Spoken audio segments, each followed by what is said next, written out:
jannaha ka waraabiye waxaa habeenkii xalay ahayd magaalada Laascaanood lagu dilay laba qof oo lamaana ah gaar ahaan xaafadda Farxas Kulle. inna lillahi wa inna ilayhi raaji'uun inna lillahi wa inna ilayhi raaji'uun geeri xanuun badan naxdin badan argagaxeeda wadata ay wax ka dhacday magaalada Sool gaar ahaan caasimadda Laascaanood. inna lillahi wa inna ilayhi raaji'uun midda kan naxay hadalkii ku dhigdhigaya wax kala ma aha lamaanaha simeen lamaana aqal galay ama guri galay waa lamaane mihirkoodii dhacay arooskoodii isoo aqal gali lahaayeenna qorshaheeda waday goor ay si caraabayeen baa dhexda loo galay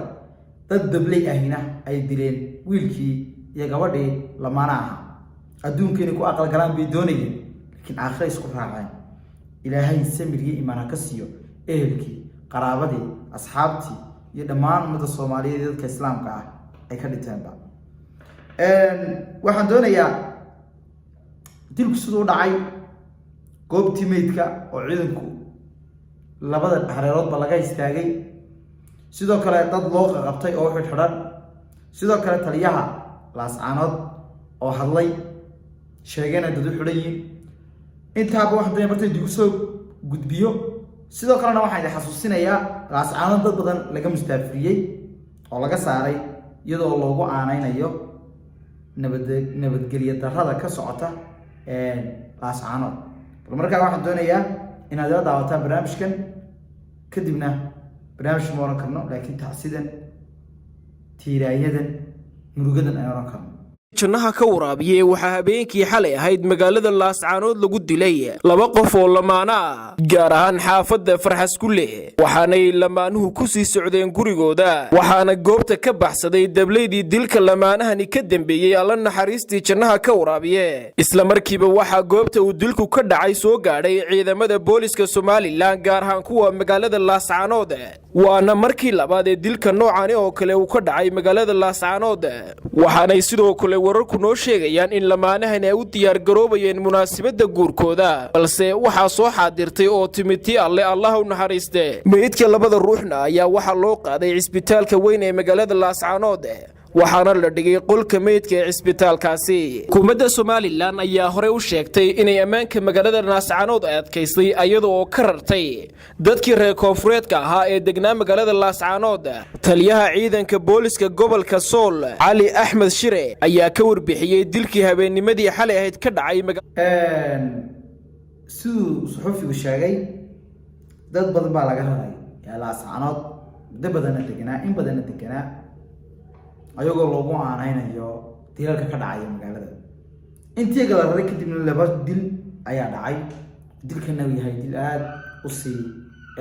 naxdin badan xaalad kasto amaan ama nabadgeliyo horta in nabadgeliyo laga shaqeeyaa aad bay u adagtay laakiin ba meesha taala nabadgeliyo kasta laba shay un baa lagu qaban karaa labadaasna laba yar oo fudud maaha kow in bulshada iyo dadka deegaanka meesha degani ay ka go'an tahay nabadgelyadu iyaga inay helaan iyagu nabadgelyo inankoodu helo walaalkoodu helo kaasi helo isagu helo hooyadii hesho qof kasta isaga ayay ka go'an tahay macnaha deegaanka ma ka go'an tahay nabadgelyo inay helaan oo qodobka koowaad kama go'na way laba ma ka jira nidaam adag oo laga baqan karo ama guddi ha noqoto ama ciidan ha noqoto ama waalidiin isxilqaamay ha noqoto ama deegaan kasta dad laga dambeeyay leeyahay ganacsato leh siyaasiyiin leh macallimiin leh waalidiin leh maaha de bulsho kasta dad bay leeyihiin tayo leh oo la dhageysto loo soo istaago dadkaasi mii dad bulshadooda wanaaga nabaddu ay leedahay wanaaga ay amaanku u leeyahay quruxda iyo qaayaha amaanka iyo xasiloonida ay leedahay dadkooda u sharax kara meey haddana labadaas jirin dilku waa ma baaqsan iyo jiraya bulshadina kama go'na wax nidaam ama wax qorshe uga yaalana ma jiro hadduu jirana waa liita hadduu kaasi liito ama dadku ay nabadgelyo dadku ay doonayaan afka ay ka tahay oo sida ay u doonayaan iyaduna ay liidato wax joogsamaya ma jiro ama dad hala mustaafiriyo ama dad kale hala soo update gareeyo lagu soo guro ama kuwii hore u joogayba maxay aday baabada loo soo xidhin dhinaca looga soo oodo ama kuwii hore u joogayba hala yiraahdo iswada haddii ay meesha nidaam aanu rasmi ay ka jiraynin oo qorsho labada dhinacba aan labada qorshaba aanay jirin wax nabadgelyo jiraya ma jirto reelaas anad hal bogaadin baan halkan u marinayaa imika wiilkay gabadhaasi oo reelaas anad runta dagaal waxba qabyaalad kama hadlayn kuwa dilana oo reelaas anad oo kugu dhimeeyo ka dhigay macnaha maalin walba in dagaal oo iskula hor istaago qoriyo aad bay aniga shakhsiyan damqaysa dadnimahan ay damqaysa waxa ay damqaysa halkan aan fadhiya walaalaan la dhashay hooyooyin baan la dhashay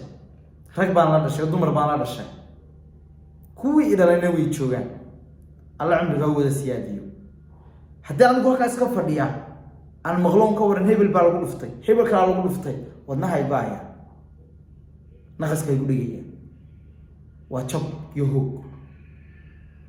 in nabad la helo aniga dantayda ku jirta danta walaalkii baa ku jirta danta hooyaday baa ku jirta waxa weeye waxaan arkay laascaanood maalmo dhow duleedka magaalada xagga ka xigtay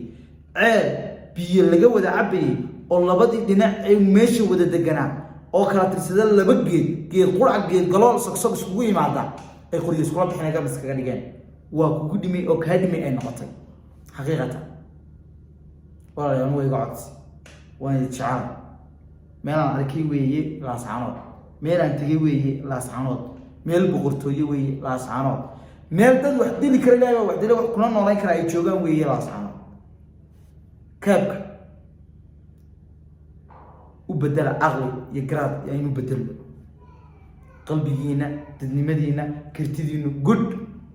laakiin baashaas ay diga soo horeysa farta yeeladijiya cagta dhulka aynu ku dhigno bal aynu eegno taliyaha haddii kalena waxaan midnaba ka dhalanaya mood dhibaatadaas midnaba ka dhalanaysa markaas anigu waa wax sheegid walaalnimo haddii aan meel laga wada istaagina wallaahi inaanay joogsanayn marka aynu ku soconaba hadalka taliyaha uu soo jeediyey magaalada laascaanood iyo howlgallada ay sameeyeen laamaha ammaanku xalay abaara 9kii oo 10 daqiiqo dhiman shil baa ka dhacay magaalada dil baa ka dhacay laba qof marxuumiina Allah u naxariistay baa ku dhintay ciidanka booliisku markiiba si degdeg ah ayuu uga jawaabay goobtii aagiba tagay waana xidhay aagi ka ugu horeysa waan u tacsiideynaa ehelkii iyo qoyskii dadkaasi ka baxeen askarigaasi maxamuud muuse